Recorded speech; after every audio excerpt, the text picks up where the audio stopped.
Stay tuned for scenes from the next episode.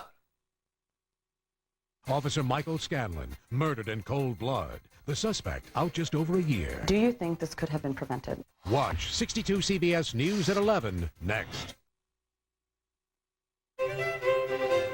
We took the taste of fresh baked apple pie. May I? Thank you. And put it in Quaker baked apple oatmeal. Oatmeal so good, you might wonder where we got the recipe.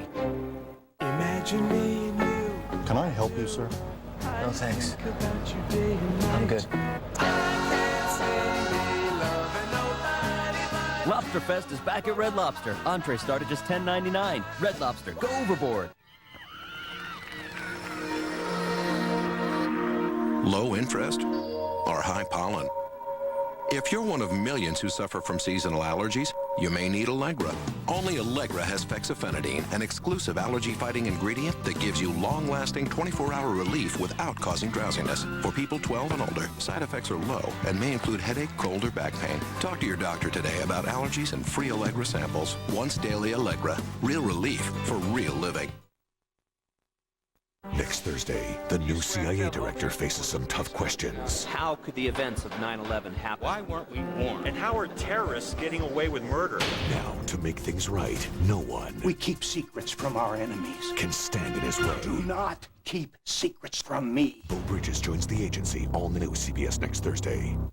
Tonight, Dave's mom returns to the Olympics and interviews Secretary of Defense Donald Rumsfeld. Plus, Olympian Johnny Mosley and U.S. soldiers in Kandahar present the top 10. First, your local news.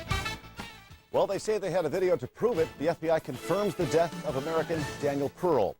A local connection and official reaction. We'll have it for you live. 62 CBS News at 11 starts right now.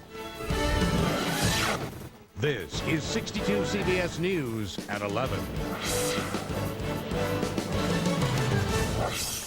And good evening, everybody. Thanks for being with us. I'm Rich Fisher, along with Amir Jacobson. Terrorist violence claims another life. American reporter Daniel Pearl. CBS reporter Terry Okita is live in Washington, D.C. with the very latest on this American tragedy. There are reports that this videotape showed Daniel Pearl conducting some type of an interview while in captivity and then being murdered by his kidnappers.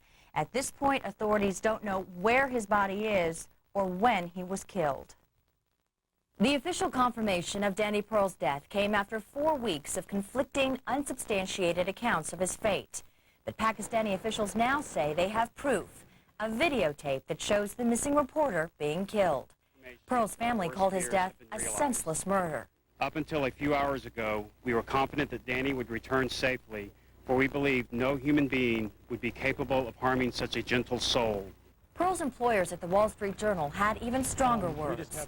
His murder is an act of barbarism. It makes a mockery of everything that Danny's kidnappers claim to believe in.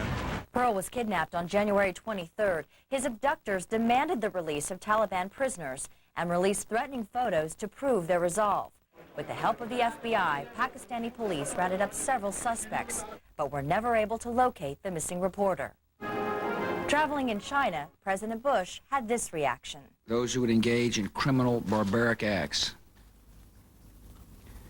need to know that these crimes only hurt their cause and only deepen the resolve of the United States of America to rid the world of these agents of terror. Daniel Pearl was only 38 years old. He leaves behind a wife who is 7 months pregnant with their first child. Terry Okita, CBS News, Washington. Thank you, Terry. And 62 CBS reporter Mary Curran worked with Daniel Pearl early on in their careers. Tonight, Mary is in Los Angeles, but she spoke with our Roxanne Evanina just a short time ago and shared her memories of Pearl. Roxanne? That's right, Amir. Tonight, Mary Curran is, in her own words, heartbroken. She knew Daniel Pearl for nearly 20 years. And tonight, as she spoke of her friend and fellow journalist, she began to cry. He was the most peaceful, kind, gentle person literally I have ever met. This graphic image became a harsh, sad reality for fellow journalist and close friend Mary Curran. The news of Pearl's death came as she watched television earlier today. I can't even tell you what it felt like. I mean, I was trembling from the inside out. Just at hearing somebody could be treated so cruelly that you knew. And Mary knew Danny Pearl well. This is Danny and Mary during happier times. The year, 1987. Both were cub reporters working at a small-town newspaper in North Adams, Massachusetts. Mary followed his career, often looking for Danny Pearl's byline in the Wall Street Journal. Mary remembers a brilliant writer who cut to the core of the story. The Wall Street Journal sent him to Iran to cover an election. Danny came back with a story about a town that made a rug. And the deal was that he was trying to show how important the elections were because these towns were so poor that they put all of their efforts collectively into building this rug to sell it, to make money, to keep the town alive.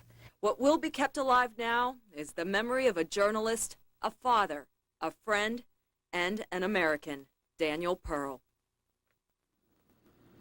Now, the last time Mary spoke to Danny Pearl, he shared something private with her.